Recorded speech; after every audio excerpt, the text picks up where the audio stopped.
पता नहीं इरफान पठान को क्या हो गया है, वो अपने सेंसेस में नहीं रहते। हाँ बिल्कुल सपोर्ट करेंगे हारिस को, सलमान को जम सपोर्ट करेंगे और वजह भी बताएंगे। और ये क्या हो रहा है जनाब, इंडिया में सहाफ़त का बेड़ा ही गर्क हो गया है, सत्यानाश कर दिया इंडियन सहाफ़ियों ने अपनी सहाफ़त का। हेलो एवरीवन, इट्स मी सबा शेख। आज बात करते हैं इरफान पठान के हवाले से। अच्छा जनाब, ये जो इरफान पठान है इनके पास अब कुछ है तो नहीं, क्योंकि इनको अपनी डिग्निटी प्रूव करनी है। अब इनको अपना आपको मुहब्बे वतन शो करना है तो पाकिस्तान मुखालिफ बातें तो करनी है।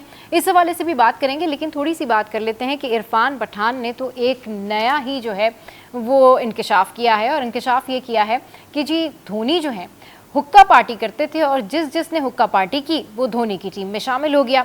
ये एक पुराना इंटरव्यू था कोविड के दौर का, जो कि इरफान पठान का अब वायरल हुआ। और इस इंटरव्यू ने पूरे इंडिया में जैसे आग लगा दी, वहाँ तो वैसे ही बहुत ज़्यादा आग लगती रहती है। अच्छा जी, अब हुआ ये कि इरफान पठान ये कहते हैं कि धोनी ने उन लोगों को टीम में शामिल किया जो लोग उनके साथ हुक्का पार्टी करते थे। अब ये जो हुक्का पार्टी थी ना, ये हो गई है वहाँ पर बड़ी फेमस। और धोनी के हवाले से इस तरह की खबरें भी थी कि जी ठीक है, छुट्टी वाले दिन और इस तरह से जब हॉलीडे है तो इस तरह से सुना गया है। वहाँ के अपने खुद के जो सहाफ़ी हैं वो ये कहते हैं इस तरह से सुना गया है कि धोनी करते तो थे हुक्का पार्टी, बट श्योर नहीं है। लेकिन इरफान पठान ने तो जैसे इस बात पर मुहर ही लगा दी और वो कहते हैं कि मैं धोनी के पास गया और मैंने उनसे पूछा कि मेरी बॉलिंग में कोई प्रॉब्लम है, तो धोनी ने कहा नहीं कोई बॉलिंग में कोई प्रॉब्लम नहीं है और हो जाएगा, आगे चल के देखते हैं क्या करना है।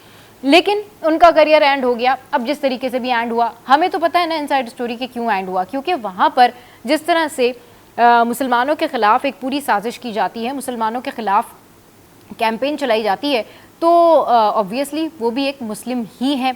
लेकिन वो पाकिस्तान के ख़िलाफ़ जहर उगल के अपनी मुहब्बे वतनी शो करने की कोशिश करते हैं। और उन्होंने जितनी बातें पाकिस्तान के ख़िलाफ़ की हैं उस हवाले से भी बात करेंगे। लेकिन अभी आपको बताते हैं कि धोनी और उनके फ़ैन्स का रिएक्शन क्या रहा।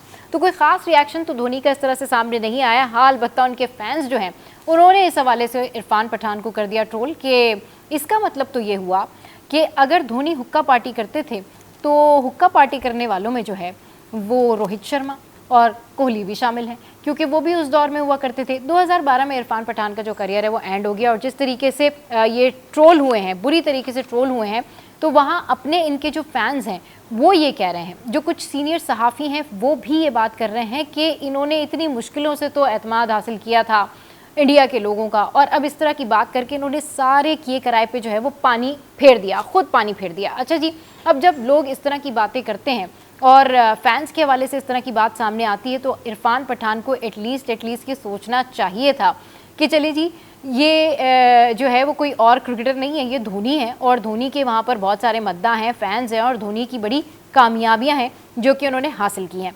तो अब ये सोच के भी बड़ी हैरत होती है, ये सोच के भी मैं ये सोच रही हूँ कि आप सोचें कि कोहली जो है वो इसलिए आगे आ गया कि वो हुक्का पार्टी करते थे, और रोहित जो है वो भी इसलिए आगे आ गया कि वो हुक्का पार्टी करते थे। तो ये सारी सिचुएशन है। इसके अलावा इरफान पठान ने जो है जिस तरह से पाकिस्तान मुखालिफ बातें की, फिर शाहिद आफरीदी के हवाले से उन्होंने बात की, और फिर उन्होंने ये बताने की कोशिश की कि जी इरफान पठान जो है वो सबसे मुनफरिद हैं और इरफान पठान जो है वो पाकिस्तानी प्लेयर्स के बारे में कुछ भी बोल देंगे। और वो ये कहते हैं जी पाकिस्तानी जो है अपने आप को सब का जो है ना वो ठेकेदार समझते हैं। भाई हम अपने आप को सबका ठेकेदार समझें या ना समझें, लेकिन हमें इतना पता है कि हम पाकिस्तान में रहते हैं और हमें पूरी तरीके से आज़ादी हासिल है। जो हम चाहते हैं वो हम कर सकते हैं। हर किसी को यहाँ पर ना उसके राइट्स दिए जाते हैं, आप लोगों की तरह नहीं कि थोड़ी थोड़ी बातों में अगर आपने किसी से कोई इख्तिलाफ़ किया तो फिर वहाँ पर आपको कहा जाता है कि यहाँ से चले जाएं। वैसे आप जैसे लोग इंडिया ही डिज़र्व करते हैं, आप वहीं रहें। अच्छा जी, अब कुछ बात कर लेते हैं बाबर आजम वर्सेस हारिस। क्या कोई कंपैरिजन है? और हारिस को सपोर्ट ना करने की क्या कोई वजह है? हारिस को ट्रोल इसलिए किया गया क्योंकि उन्होंने ये कह दिया कि बाबर आजम थोड़ा तेज़ खेलें। अब बाबर आजम का कोई फ़ैन, मैं बाबर आजम की फ़ैन हूँ और मैं बाबर आजम की ह्यूज फ़ैन हूँ, लेकिन बाबर आजम जब परफॉर्म नहीं कर रहे थे तो सबके दिल टूट रहे थे, मुझ समेत। बाबर आजम को अगर टीम में नहीं है बाबर आजम, या अपनी परफॉर्मेंस की वजह से वो नहीं खेल रहे हैं, तो इसका मतलब ये नहीं है कि टीम में कोई भी नया टैलेंट आएगा तो आप उसके ऊपर तनकीद करेंगे, उसको ट्रोल करेंगे, उसका कंपैरिजन करेंगे। कंपैरिजन परफॉर्मेंस का होता है, और अगर परफॉर्मेंस के लिहाज से आप बात करेंगे तो ये जो टीम है, ये जो सारे बॉयज़ इस टीम में शामिल हैं वो आपकी अपनी पाकिस्तानी टीम के हैं। अगर आप ये कहते हैं ना कि इंडिया की क्रिकेट टीम में जो है वो लाइन से बैट्समैन है, और वहाँ पर जो है अभिषेक शर्मा है, वहाँ पर देखिए शुभमन है, वहाँ पर पता नहीं विराट हैं, और अ चेन ऑफ बैट्समैन के इंडिया को खुद को कैलकुलेट करना मुश्किल हो जाता है कि कौन सा बैट्समैन खिलाएं और किसको ड्रॉप कर दें, इतना सख्त वहाँ कंपटीशन है। तो कंपटीशन तो आप लोग खुद नहीं रखने देते टीम में। कोई टीम में आ जाए तो उसको कहते हैं ये पर्ची है, कोई टीम में परफॉर्म ना करे तो आप कहते हैं जी अच्छा उसको बाहर निकाला था तो इसके लिए ये प्रॉब्लम है। बाबर आजम एक ब्रांड है, बाबर आजम के मुझ समेत बहुत सारे फैंस हैं, बट इट डजंट मीन कि आप हारिस को लेट डाउन करें, आप सलमान को ट्रोल करें। आपको सपोर्ट करना चाहिए अपना पाकिस्तानी टैलेंट, आपको सपोर्ट करना चाहिए अपनी पाकिस्तानी टीम को, आपको ये सोचना चाहिए कि ये हमारी टीम में है। बाबर आजम अपनी परफॉर्मेंस बेहतर करेंगे, आज नहीं तो कल खेलेंगे डेफिनेटली, लेकिन आपने क्या सोचा है? क्या बाबर आजम ये सब कुछ देखकर बड़े खुश हो रहे होंगे? बाबर आजम एक ब्रांड है। बाबर आजम ने जितना भी कुछ भी काम किया है डेफिनेटली लोग उनके मद्दाह हैं, उनके फैंस हैं, लेकिन इसका मतलब हरगिज़ ये नहीं है कि आप हारिस को, आप जो है उस सलमान को ट्रोल करें। हाँ, अब जिस तरीके से इंडिया में ये ट्रोलिंग जारी है, अब जो मैच हुआ था अभी हमारा रिसेंट, जिसमें हारिस रऊफ जो हैं उन्होंने लास्ट में जो छक्के मारे थे, तो लोग यही बात कर रहे थे कि अब पूरी टीम इस तरह से नहीं खेल सकती थी। बिल्कुल, आप परफॉर्मेंस पे बात करें, आप मिडिल ऑर्डर के शेक होने पे बात करें, आप इस बारे में बात करें कि नूर ने धड़ाधड़ हमारी विकेटें गिरा दी। उसकी वजह क्या रही? उसकी वजह ये रही कि हमें अपने मिडिल ऑर्डर को बेहतर करने की ज़रूरत है। अगर पूरी टीम यहाँ से आउट होकर जा रही होती और उस टीम में बाबर आजम अकेले होते तो क्या मैच जीत जाते? ऑब्वियसली नहीं जीतते। बस एक इम्पैक्ट होता है, बड़े प्लेयर का अपना एक इम्पैक्ट होता है, लेकिन अगर बड़ा प्लेयर ही किसी मैच में इम्पैक्टफुल ना रहे तो क्या करेंगे आप उसको ये नहीं कहेंगे कि आप प्लीज़ अपनी परफॉर्मेंस पर ध्यान दें। आप किसी को ये भी सजेस्ट कर सकते हैं, इंडिया में तो विराट कोहली को कह दिया था उन्होंने, इंडिया में तो उन्होंने बाकी बड़े बड़े प्लेयर्स को कह दिया था कि भाई आपने जाके डोमेस्टिक खेलनी है। उन्होंने तो अपने बड़े बड़े प्लेयर्स को जो है वो साइडलाइन करके और डोमेस्टिक खिलवाई, उनकी परफॉर्मेंस बेहतर की। सो पाकिस्तान में हमारे यहाँ पर पता नहीं क्या प्रॉब्लम है। मैं भी तो बाबर आजम की फ़ैन हूँ, मैं भी तो मोहम्मद रिजवान की फ़ैन हूँ, लेकिन अगर वो परफॉर्म नहीं कर रहे हैं सो फॉर गॉड सेक उनको टाइम दें, और उसके अलावा जो टीम में लोग हैं उनको उनके बारे में बात करें, उनकी परफॉर्मेंस, उनके लेग्स, उनके प्रॉब्लम्स के बारे में बात करें कि यहाँ उनको परफॉर्म करना चाहिए था, यहाँ पर उन्होंने यॉर्कर फेस नहीं की, उनसे स्पिन नहीं खेला गया, ऐसे करना चाहिए था, या स्ट्रेटजी और प्लानिंग ऐसे रखनी चाहिए थी। बट यहाँ पर सीधा सीधा कंपैरिजन, अगर कोई पाकिस्तान मैच हार जाता है तो अभी सीधी सीधी ट्रोलिंग हो रही है कि जी बाबर आजम की परफॉर्मेंस ये है, स्टैट्स ये हैं, हारिस का परफॉर्मेंस ये है, स्टैट्स ये हैं, सलमान का परफॉर्मेंस ये है, स्टैट्स ये हैं। So for God sake support your own talent. बात करें लोगों की परफॉर्मेंस के हवाले से, बात करें उस मैच के हवाले से जो उस दिन हुआ है, अपने टैलेंट को सपोर्ट करें, अपने लोगों को सपोर्ट करें, और अपना बैटिंग लाइनअप जो है वो आपने ज़बरदस्त इसी तरह से करना है कि डिफरेंट लोग ट्राई करने हैं देखभाल के कि कौन कहाँ पर एबिलिटी शो कर सकता है या नहीं शो कर सकता है। अच्छा जी, अब थोड़ी सी बात कर लेते हैं, हम आगे बढ़ते हैं और हम बात करते हैं कि एक इंसिडेंट है जो कि बहुत फेमस हो रहा है, और ये इंसिडेंट इसलिए फेमस हो रहा है कि इसमें एक खातून टिकटॉकर हैं। Usually I don't have so much experience about TikTokers and all that because I don't know them much.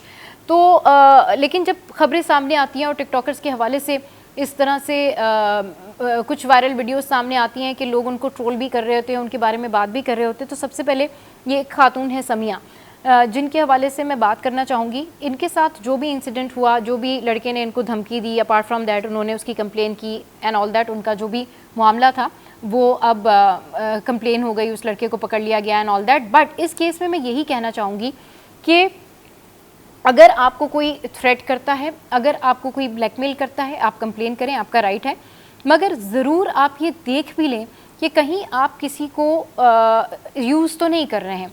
जब आप बहुत ज़्यादा एक्स्ट्रा ऑर्डनरी दोस्तियाँ बढ़ा लेते हैं, जब आप एक्स्ट्रा ऑर्डनरी किसी से एडवांटेजेस लेते हैं, तो ये प्रॉब्लम सामने आती है। कोशिश करें कि अगर आपका किसी से भी रिलेशनशिप है, किसी से भी रिलेशनशिप है, दोस्ती है, आप उससे मंगनी करना चाहते हैं, शादी करना चाहते हैं, पसंद करते हैं, या साथ घूम फिर रहे हैं, सो फॉर गॉड सेक पहली चीज़ जो आपने ध्यान में रखनी है ना, वो आपने ये चीज़ ध्यान में रखनी है कि आपने किसी से कभी भी कोई महंगा गिफ्ट नहीं लेना अनटिल एंड अनलेस आपका जो है वो ऑफिशियली कोई रिलेशनशिप नहीं बन जाता, आपका निकाह नहीं हो जाता, या आपकी रुखसती नहीं हो जाती, तो आपने किसी से महंगा गिफ्ट नहीं लेना, आपने किसी से कभी कोई पैसे नहीं लेने, आपने बल्कि कोशिश ये करनी है कि किसी के ऊपर आप खुद अगर घूम रहे हैं उसके साथ तो अपने पैसे खुद पे कर दें। और इसका मतलब ये हरगिज़ नहीं है कि उससे आपका रिलेशनशिप जो है वो कम हो जाएगा, क्योंकि रिश्तों में ना इस तरह का प्रॉब्लम होता है और बाद में जो इस तरह की दोस्तियाँ होती हैं उसके बुरे इम्पैक्ट सामने आते हैं। अगर आप किसी के साथ हैं और सीरियस नहीं है तो आप उसको पहले क्लियर कर दें। ऑब्वियसली सोचने वाली बात है ना कि अगर आपको कोई महंगा फ़ोन दे रहा है तो आपको पता होगा कि वो आपको दोस्ती में दे रहा है या वो आपको पसंद करता है या इन फ्यूचर वो आपसे शादी करना चाहता है इसलिए दे रहा है। तो इस हवाले से आपने जो है ध्यान रखना है और इस हवाले से आपने इन तमाम चीज़ों को गौर करना है कि जब भी आप किसी से दोस्ती करें तो कोशिश करें कि ख़ानदानी लोग हों, कोशिश करें कि आप अपनी लिमिट्स में दोस्ती करें। और अगर आप सीरियस भी हैं, अगर वो आपका मंगेतर भी है, तब भी आपने उससे महंगे गिफ्ट्स नहीं लेने, पैसे नहीं लेने, किसी ऐसी चीज़ का तकाजा नहीं करना जो बाद में आपके लिए प्रॉब्लम क्रिएट करे। आप अपने रिलेशनशिप को तो जस्टिफाई कर सकते हैं, लेकिन जो चीज़ें आपने ली हैं उसको आप कैसे जस्टिफाई करेंगे, वो मोमेंट को आप कैसे जस्टिफाई करेंगे कि नहीं I was too much sincere और मुझे तो लगा था बस he is end of the world और यही सब कुछ है। ऐसा नहीं होता। तो आप जो है जिस तरह का भी अपनी ज़िंदगी में रहना चाहें रहें, लेकिन कम से कम अपनी लिमिट्स का ख्याल रखें। कम से कम आप ये जो पैसों वाले मामलात होते हैं, जो फाइनेंस वाले मामलात होते हैं, इससे ना किसी से भी दूर रहें। आपके साथ कोई अरबपति हो, आपके साथ कोई करोड़पति हो, आपके साथ कोई गरीब हो, आपके साथ कोई अमीर हो, आपने किसी से भी महंगे गिफ्ट्स नहीं लेने। लेकिन अगर आप दोस्ती रखना चाहते हैं लिमिट के अंदर तो वो आप डेफिनेटली दोस्ती रख सकते हैं। अच्छा जी, अब कुछ बात कर लेते हैं कि सोशल मीडिया पर कौन सा कंटेंट जो है वो हिट होता है। ये राज जो है ये बताया है इरफान जुनेजो ने, जो कि एक बड़े ज़बरदस्त यूट्यूबर हैं। और एक निजी टीवी चैनल पर जब उनसे इंटरव्यू लिया गया और उनसे पूछा गया कि इरफान आप जितना भी व्लॉगिंग करते हैं अब आप नहीं कर रहे और सबको आपने व्लॉगिंग पे लगा के छोड़ दिया, तो उन्होंने बहुत ज़बरदस्त बात की। उन्होंने ये कहा कि मैं अपनी मतलब लाइफ के हवाले से हर रोज़ जब कुछ बता रहा था तो मुझे ऐसा लगता था कि मैं खुश हूँ मतलब या गमगीन हूँ, तो मुझे हर हाल में ये मजबूरी बना लेनी है कि जी मैंने व्लॉगिंग करनी है। तो मैंने सोचा कि मैं कुछ डिफरेंट कंटेंट करूं। और एक मूवी का एक सीन था, वो भी उन्होंने बताया कि उन्होंने मूवी देखी थी तो वो उससे इम्प्रेस हुए, तो उन्हें लगा कि नहीं उनको इस तरह की व्लॉगिंग नहीं करनी चाहिए। अपार्ट फ्रॉम दैट उन्होंने ये भी कहा कि आप जो भी कंटेंट डालें कुछ नहीं पता होता कि कौन सा कंटेंट जो है वो वायरल होगा। तो जिन लोगों ने अब तक यूट्यूब करना शुरू नहीं किया, जो लोग अब तक वीडियोस नहीं बनाते या जो लोग अब तक जो है वो सोशल मीडिया से दूर हैं, वो ज़रूर वीडियो बनाएं। कल को उनको रेग्रेट नहीं होगा, क्योंकि obviously it's a very beneficial thing for your finance also. So उन्होंने ये मशवरा दिया है कि ऐसा कोई कंटेंट नहीं है जिसका कोई फार्मूला हो कि वो हिट हो। हाँ, अच्छा कंटेंट, अच्छी बात, और अगर आप खुद पढ़े लिखे हैं तो डेफिनेटली आप उसी तरह से इंटेलेक्चुअल बात भी करेंगे और उसी तरह का कंटेंट भी बनाएंगे। तंज़ो में भी आप कर सकते हैं, लेकिन आपने ये कोई जज नहीं कर सकता। जो लोग आपको मशवरे देते हैं ना कि जी ऐसा कंटेंट बनाएं या फिर आप वैसा कंटेंट बनाएं, तो कोई आपको जज नहीं कर सकता। अच्छा जी, ये तमाम तर जो टॉपिक्स थे वो आज मैंने आपके साथ में शेयर किए। इसके अलावा एक और बात करना चाहूँगी कि मैं इंडियन सहाफ़ी हजरात का जो माइंडसेट है उसके ऊपर हैरान हो गई हूँ। मतलब इट्स अनबिलीवेबल कि ये इरफान पठान का एक इंटरव्यू था। इरफान पठान के एक इंटरव्यू में ही जो सहाफ़ी वहाँ पर बैठा हुआ था उसको इतनी भी नॉलेज नहीं थी कि जब वो पाकिस्तान मुखालिफ बात कर रहे थे तो उन्होंने कहा कि जी जो आकिब जावेद थे उन्होंने जो हैट्रिक की थी उस वक्त वो जो आउट दिए गए थे उस वक्त अंपायर जो है वो पाकिस्तानी था। For God's sake, are you in your senses? आप कम से कम फैक्ट्स तो चेक कर सकते हैं। मतलब आप लोग कुछ भी बोल देते हैं सिर्फ पाकिस्तान मुखालिफ बात करने के लिए, नफ़रत फैलाने के लिए। वो जो एम्पायर थे उस टाइम पर, आप जाके उसके फैक्ट्स भी चेक कर लें, वो श्रीलंकन थे, वो पाकिस्तानी नहीं थे। तो बड़ी हैरत की बात यह है कि कैसे बैठ के ये लोग कुछ भी झूठ बोल देते हैं सिर्फ इसलिए कि इनको जो है वो टीआरपी मिल जाए, सिर्फ इसलिए कि इनके लोगों को जो है ना वो ऑल इज़ वेल। वैसे ऑल इज़ वेल जो है ना वो मुझे लगता है कि आमिर खान का ऑल इज़ वेल अब इनके बड़ा काम आता है, क्योंकि जब से पाक इंडिया जंग हुई है और 6-0 वाला मामला हुआ है तो उसके बाद से जो है ये लोग ऑल इज़ वेल ही करते हैं। और मेरे ख्याल में इनके पास कुछ और है नहीं ऐसा करने को। तो जी बहुत सारी और ख़बरें हैं जो मैं आपके साथ में शेयर करूंगी, लेकिन आज के व्लॉग से फ़िलहाल इतना ही। अपना फ़ीडबैक देना मत भूलिएगा और ज़रूर बताइएगा कि आज का व्लॉग आपको कैसा लगा।